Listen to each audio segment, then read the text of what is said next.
शरीर के द्वारा सीमित होने से इनकार करें। रोमियो के पत्र अध्याय 8 वाक्य 5 में लिखा है, क्योंकि शारीरिक व्यक्ति शरीर की बातों पर मन लगाते हैं, परंतु आध्यात्मिक आत्मा की बातों पर मन लगाते हैं। एक मसीही के रूप में आपको शरीर की इच्छाओं के अनुसार नहीं जीना है।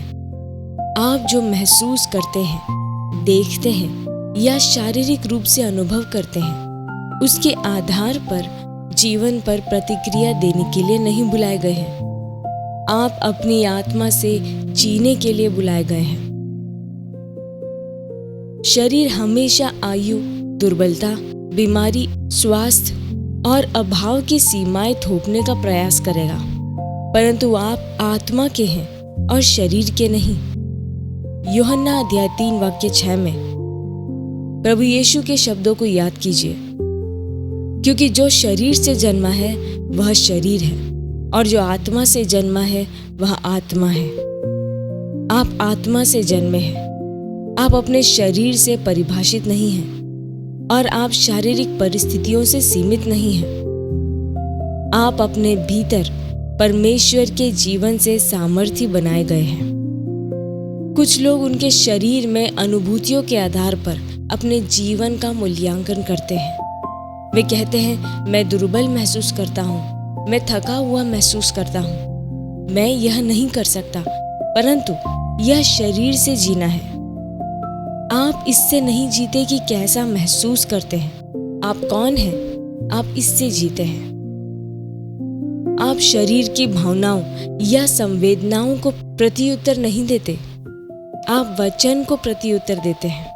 बाइबल कहती है, इसलिए हम हियाव नहीं छोड़ते, यद्यपि हमारा बाहरी मनुष्यत्व नाश भी होता जाता है, तो भी हमारा भीतरी मनुष्यत्व दिन प्रतिदिन नया होता जाता है। दूसरा कोरिन्थियों के पत्र अध्याय 4 वाक्य 16। आपका बाहरी मनुष्य दुर्बल हो सकता है, परंतु आपका भीतरी मनुष्य अर्थात वास्तविक आप प्रतिदिन नया किया जाता है। आपकी आत्मा निरंतर ताजगी पाती है, सामर्थ और दैवीय जीवन शक्ति से परिपूर्ण।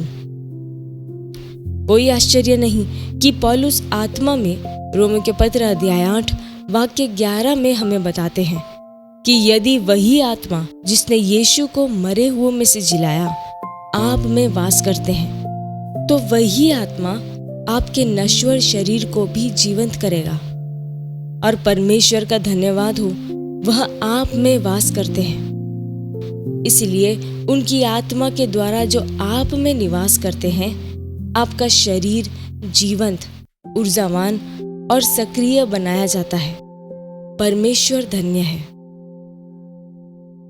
सीमाओं को स्वीकार करने से इनकार करें, दुर्बलता बोलने से इनकार करें, अपनी इंद्रियों के साथ स्वयं को ढालने से इनकार करें।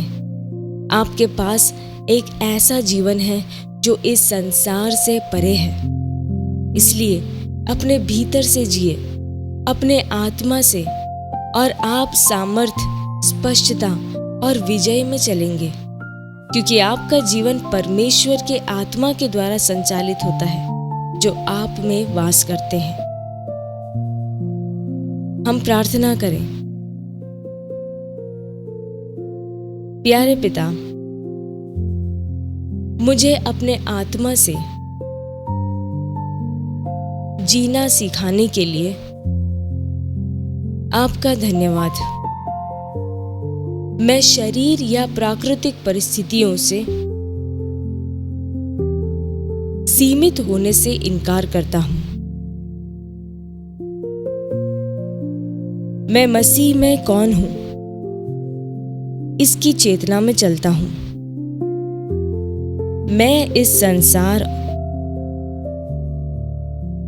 और उसके दुर्बल करने वाले प्रभाव से ऊपर जीता हूं। मैं आत्मा के प्रभुत्व में चलता हूं और अपने भीतर मसीह जीवन को प्रकट करता हूं। यीशु के नाम में आमीन।